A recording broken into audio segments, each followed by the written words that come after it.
اپنے بچوں کو بٹھا کر لوگ پتہ نہیں اسٹوریاں سنا رہے ہوتے ہیں. ارے بچوں کو قرآن کے واقعات سناؤ, بچوں کو نبیوں کی باتیں بتاؤ, بچوں کو بتاؤ کہ دنیا میں پہلی قوموں کے ساتھ کیا ہوا.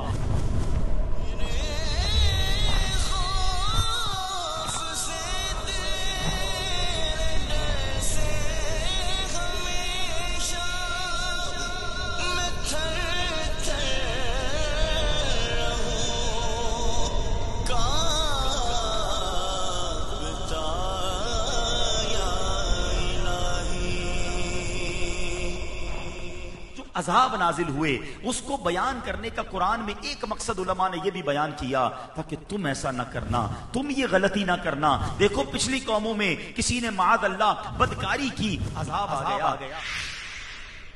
اللہ کی بات نہ مانی, عذاب آ گیا.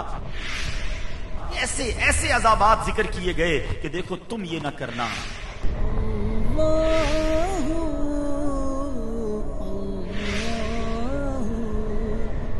پر بیماری, پریشانی یا پرابلم آئی اس لیے کہ اگر میں صبر کر لوں تو میرا مرتبہ بلند ہو جائے, مگر بے صبری کر کے, ناشکری کر کے ہم اپنا وہ مرتبہ جو ملنے والا تھا وہ بھی ضائع کر دیتے ہیں.